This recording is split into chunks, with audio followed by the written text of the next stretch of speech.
Salon de coiffure. Cela devait finir ainsi avec mon beau-frère Raimondo. Je le regrette pour ma sœur, mais ce n'est pas moi qui suis à blâmer. Donc, le matin du premier jour de chaleur, après avoir fait un paquet de mon maillot et d'une serviette, et l'avoir attaché à la selle de ma bicyclette, je me disposais à prendre l'escalier, ma bicyclette sur le dos, pour m'esquiver en cachette et aller à Ostie. Mais quand on parle de Guigne, la première personne que je rencontrai sur le seuil, ce fut Raimondo. Raimondo lui-même, entre tous ceux qui couchent à la maison. Tout de suite, il lorgna mon paquet et demanda: Mais où vas-tu? À Ostie. Et le travail? Quel travail? Ne fais pas l'imbécile. Tu iras à Ostie samedi. Maintenant, allons au magasin. Que voulez-vous? Raimondo est un grand jeune homme robuste, et je suis petit et frêle.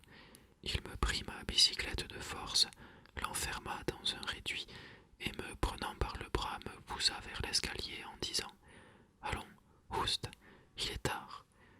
C'est encore trop tôt pour ce que nous avons à faire, répliquai-je. Il ne répondit rien, mais je vis à son air que je l'avais piqué au vif. Avec l'argent de ma pauvre sœur, il avait ouvert une boutique de coiffeur. Mais les affaires ne marchaient guère. Elles marchaient même mal, pour tout dire. Nous étions deux à la boutique, lui et moi. Mais pour les clients que nous avions, nous aurions aussi bien fait d'aller nous promener tous les deux en laissant le soin de la boutique à Paolino, le petit commis, pour empêcher au moins qu'on ne nous vole nos rasoirs et nos blaireaux. Nous marchions en silence, sous le soleil déjà brûlant.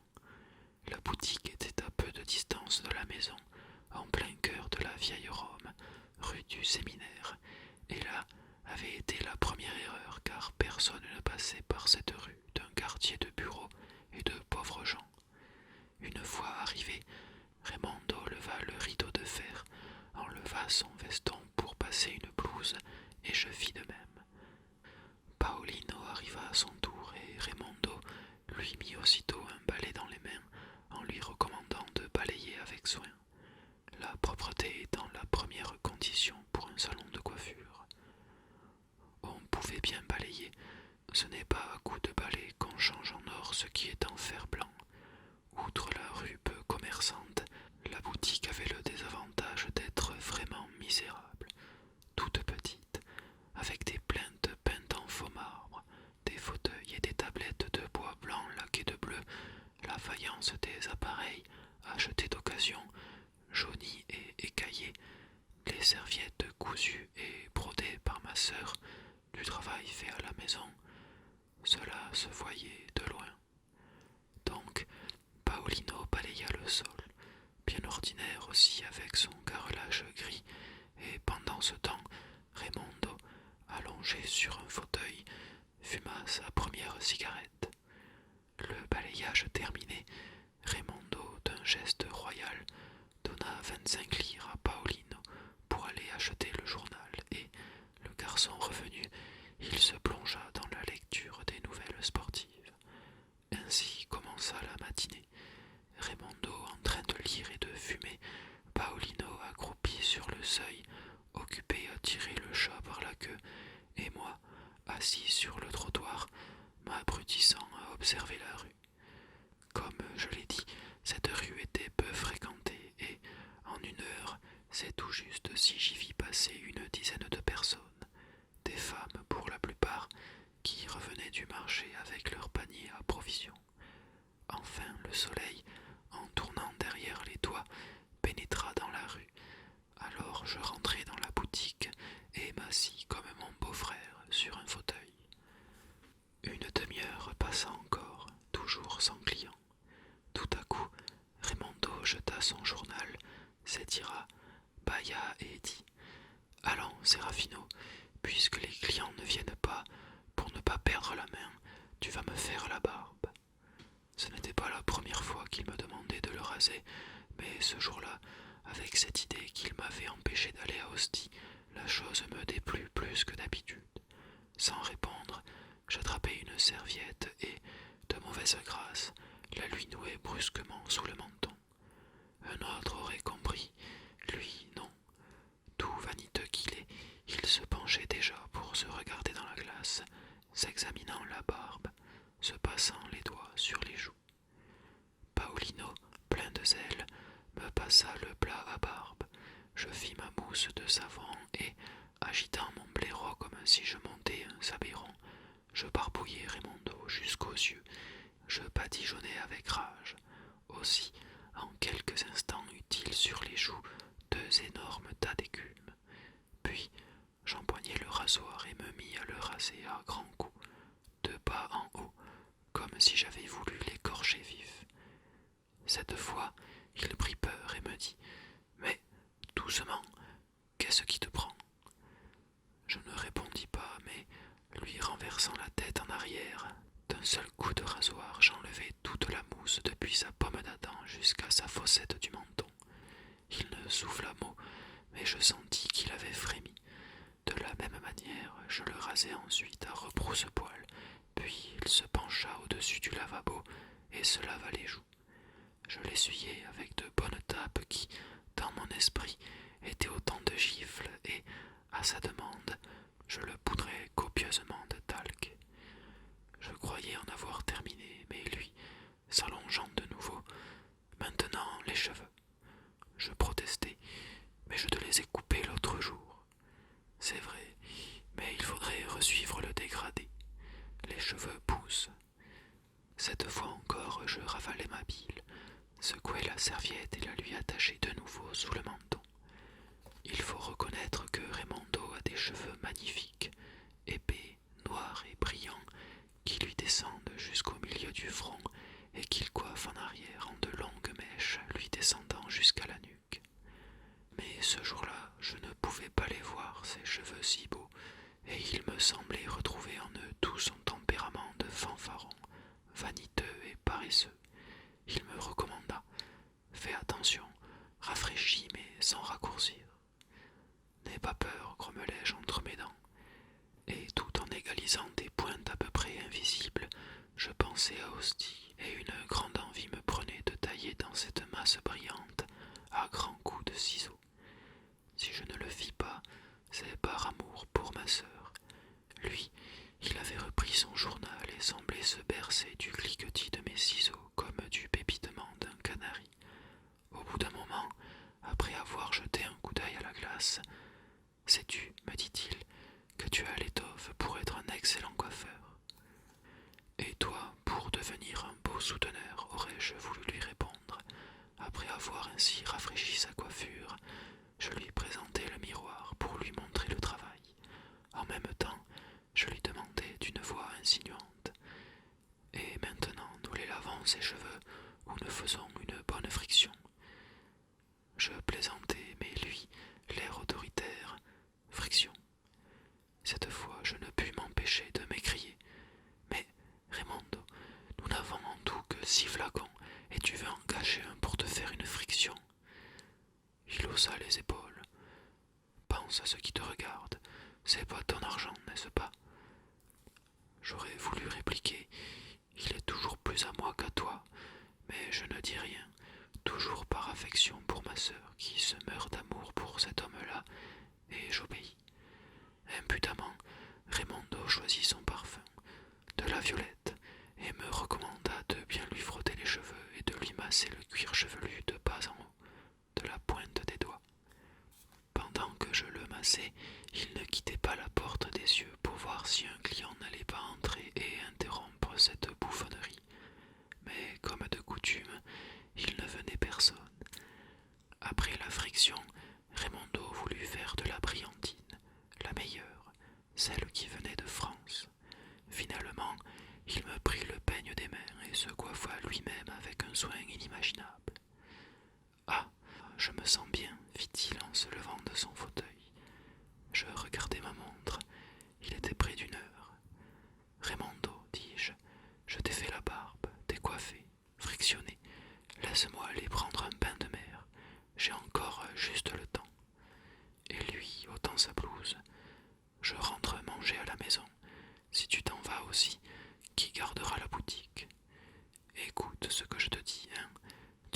posti lundi. Il enfila sa veste, me fit un signe d'adieu et s'en alla, suivi de Paolino qui devait m'apporter mon déjeuner de la maison.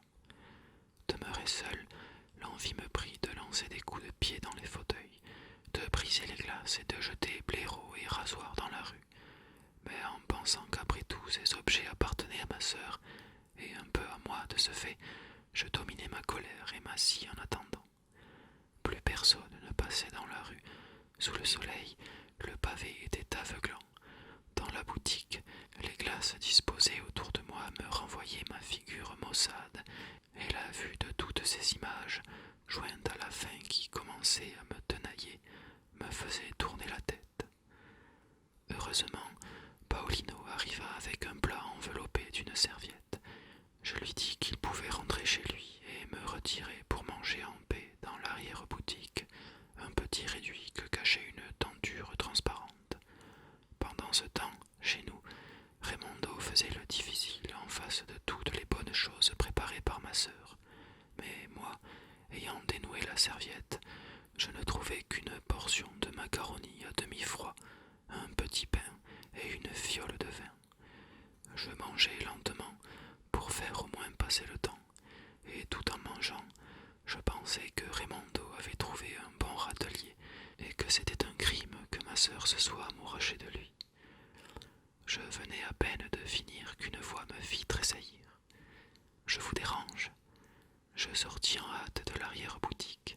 C'était Santina, la fille du concierge d'en face, une petite brune, bien faite, avec un joli visage, un peu large du bas et des yeux noirs pleins de malice. Elle venait souvent à la boutique, tantôt sous un prétexte, tantôt sous un autre, et moi, naïf, je me figurais qu'elle venait pour moi. À cette heure, sa visite me fit plaisir. Je l'invitai à s'asseoir et elle s'installa dans un fauteuil.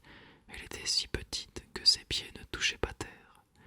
Nous nous mîmes à causer, et moi, pour dire quelque chose, je lui dis que c'était vraiment le jour pour aller au bord de la mer. Elle soupira. Elle y serait bien allée volontiers. Malheureusement, elle devait cet après-midi étendre le linge sur la terrasse. « Voulez-vous que j'aille vous aider ?» proposai-je. « Sur la terrasse, avec moi, ce serait une folie, ce que maman me passerait ensuite. » Elle regarda autour d'elle, cherchant un sujet de conversation, et finalement, « Vous n'avez pas beaucoup de clients, n'est-ce pas ?»« Beaucoup. Personne, vous voulez dire. Vous devriez ouvrir un salon de coiffure pour dames. Mes amis et moi, nous y viendrions nous faire une permanente. » Voulant être aimable, je proposai. Une permanente, ce n'est pas de mon rayon, mais si vous voulez, je pourrais vous parfumer avec le vaporisateur.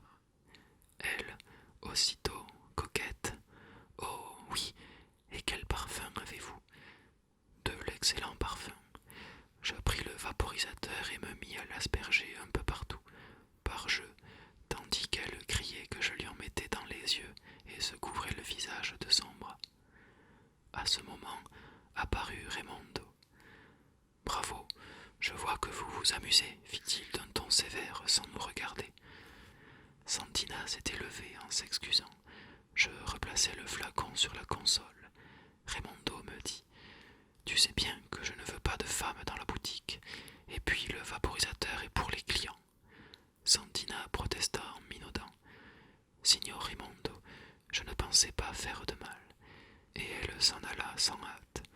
Je vis Raimondo lui lancer un long regard, et j'en fus tout irrité, car je venais de comprendre que Santina lui plaisait, comme, à la façon dont elle lui avait répondu, l'idée m'était venue tout à coup qu'il lui plaisait aussi. Je grommelai, de mauvaise humeur. Une friction à la violette pour toi, oui, mais un nuage de parfum pour une fille qui m'a, elle au moins, tenu compagnie, non. Il y a décidément ici de poids, de mesure. Raimondo ne répondit pas et s'en fut ôter sa veste dans l'arrière-boutique. Ainsi commença l'après-midi. 2 heures passèrent, 2 heures de chaleur et de silence. Raimondo avait commencé par dormir, la figure congestionnée, la bouche ouverte, ronflant comme un porc. Et puis s'éveilla et pendant une bonne demi-heure s'amusa à se couper les poils du nez et des oreilles. Enfin, ne sachant plus que faire, il s'offrit à me faire la barbe. Or, s'il était une chose qui me déplaisait plus que de le raser, c'était de me faire raser par lui. Tant que je faisais le garçon et qu'il me demandait mes services, cela me semblait être dans l'ordre, mais que lui, le patron, se mette à me raser, c'était vraiment avouer que nous étions deux malheureux, sans un chat qui vint se servir chez nous.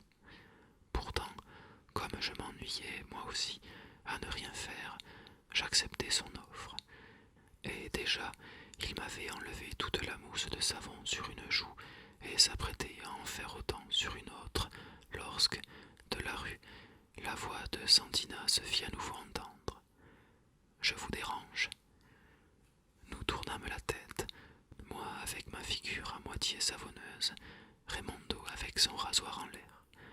Santina, un pied sur le seuil, souriante, provocante, portant sur sa hanche son panier plein de linge essoré, nous regardait. « Excusez-moi, dit-elle, sachant qu'à cette heure vous n'avez pas de clients, j'ai pensé peut-être que le signor Raimondo, qui est si fort, m'aiderait à porter sur la terrasse cette corbeille de linge. Vous m'excuserez. » Ah, si vous aviez vu Raimondo, il posa le rasoir, me dit « Serafino, tu finiras de te raser toi-même », jeta sa blouse par terre et, comme une flèche, fila avec Santine. Je n'eus pas le temps de recouvrer mes esprits que déjà ils avaient disparu sous la porte cochère du palais d'en face, riant tous deux et se lutinant. Alors, sans hâte, puisque je savais que j'avais le temps, je finis de me raser, me laver, m'essuyer, puis j'ordonnai à Paolino. « Va à la maison et dis à ma sœur Giuseppina de venir tout de suite ici. Va, cours. » Au bout de peu de temps, Giuseppina arriva, essoufflée, tout alarmée. En la voyant si mal bâtie et laide, la pauvre petite, avec cette envie, cette tache vineuse qu'elle a sur la joue et qui explique si bien toute l'histoire de la boutique montée avec son seul argent, j'eus pitié et faillis ne rien lui dire. Mais désormais il était trop tard, et je voulais me venger de Raimondo. « Ne t'affole pas, lui dis-je, ce n'est rien. C'est seulement Raimondo qui est allé sur la terrasse pour aider la fille du portier d'en face à étendre son linge. »« Misère de moi, fit-elle. Eh bien, il va m'entendre. » Et elle traversa la rue en toute hâte. J'ôtai ma blouse, passai mon veston et baissai le rideau de fer. Mais avant de m'en aller, je plantai un écriteau que nous avions trouvé dans le matériel de nos prédécesseurs